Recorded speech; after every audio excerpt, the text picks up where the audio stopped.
Good day mga boss.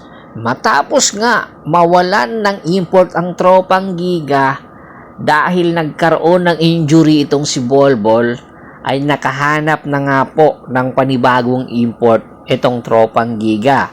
Bagamat hindi po nakalaro sa Game 2 ng kanilang series or Game 3 ng kanilang series kontra sa Meralco Bolts, at eto nga sa susunod na linggo, which is sa Wednesday, ay maglalaro na nga po itong si Simac. Opo, kilala nyo po ba siya?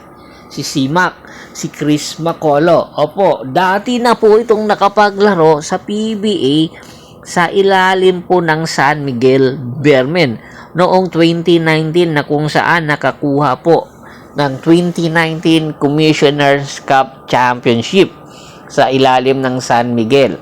Alam nyo ba na itong si Simac, 31 years old po ito ngayon, ang kanyang height 6'9". Naging NBA player po ito bago pa ito nakuha ng San Miguel Bearmen. Opo, first round po ito nakuha ng Brooklyn Nets. Number 29 pick. Pagkatapos po noon ay naglaro sa NBA G League, tapos kinuha po ng Washington Wizards at nagpalipat-lipat na po ng NBA G League. Tapos lumipat po ng Europa, lumipat din po ng Asia sa Japan at iba't ibang liga po sa Asia, Korea at Taiwan. Huli po ito nakapaglaro sa Taiwan Leopards. Ito po yung kanyang mga credential. Bagamat hindi po nagtagal ito sa NBA, yung kanyang mga credential ay hindi po matatawaran. Malaking tulong po ito para sa tropang Giga dahil sa kanyang experience sa PBA. Oo, ilang taon na po ba? Noong 2019, halos magpipitong taon na po itong hindi nakapaglaro sa PBA. Pero alam na alam pa rin po niya yung mga galawan dahil sinusubaybayan daw ito or sumusubaybay daw itong si Simac sa PBA. At alam nyo ba kung sino po yung kumontak sa kanya para magbalik Pilipinas? Ay si Rondy Hollis Jefferson po ang nakipag-negotiate dito kay Simac, dahilan para lumipad agad ito ng Pilipinas at maglalaro na po sa Wednesday.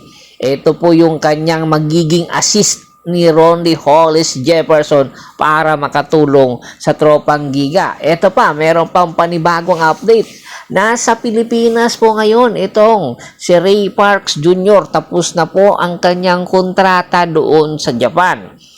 Ayon sa kanya, may mga offer international, meron din pong offer sa PBA.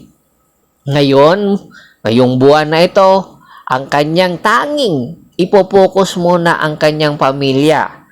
Pagkatapos, iisipin niya kung saan talaga ang gusto niya mangyari. Pupunta ba siya ng Japan or mananatili dito sa Pilipinas at maglalaro na sa PBA. Alam natin na hindi na po bumabata itong si Ray Parks, at simula nang lumipat ito sa Japan ay hindi pa po ito nakakakuha ng kampyonato. Ito yung kanyang tinitingnan din na mga posibilidad, kasi kung pupunta pa siya ng Japan tapos yung paglilipatan niya doon hindi makakakuha ng kampyonato, ay useless lang. Alam naman po natin, bawat player po na naglalaro ng basketball hangad po na makakuha ng kampyonato. Oo, malaki ang kanyang sahod, pero hindi na niya yung kailangan niyon dahil nga mapera yung kanyang asawa. At eto ngayon, yung posibleng mangyari kung sakaling ang PBA ang kanyang magiging destinasyon. Malaki ang tsansa na makakakuha siya ng kampyonato. At ang number 1 na possible na magiging destinasyon itong si Ray Parks Jr. ay ang Barangay Ginebra San Miguel, na kung saan interesado itong si Coach Tim Con.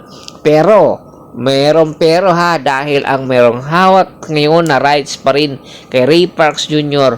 ay ang tropang Giga. Ang gagawin na lang po ng Barangay Ginebra ay makikipag-negotiate sa tropang Giga, at kinakailangan kung negotiation ang pinag-uusapan, dapat saleable ang i-negotiate ng Barangay Ginebra San Miguel para sa Tropang Giga na player para nang sa ganon ay pakakawalan po nila itong si Ray Parks Jr. Alam naman po natin, yung pagkaiwan ni Ray Parks Jr. sa Tropang Giga ay hindi po maganda ang kanilang naging relasyon. Kaya kinakailangan po na paplansyahin muna ito ng Barangay Ginebra para nang sa ganon matuloy po ang nasabing negotiation na po pwede pong mangyari anytime kung sakali nga pong makapag-decide na itong si Ray Parks Jr. Tingin nyo, matutuloy ba ito? Komento na sa baba ng video at pag-usapan po natin yan. Once again, this is Percival Monteron at your service. Don't forget to subscribe my sports channel at don't forget to click the notification bell button para nga maging updated palagi sa kwentuhan. At bago pa natin tapusin ang ating kwentuhan, shoutout po muna tayo sa ating mga solid na followers na lagi pong sumusuporta sa atin. Kay Kagawad Kat sa Kinudukusin ng Hagonoy, Bulacan, Anthony Lucky Alon sa Lucky Alon Family, Yornel Belches, Yonel Alicante, Ronald Gato ng Abuyog Leyte. Marami pong salamat sa walang sawa niyong pagsuporta. Pakibisita na rin po ng Facebook fanpage ko na Hapre Speech, Triple Goso at Boston para po sa mga karagdagan sports balita.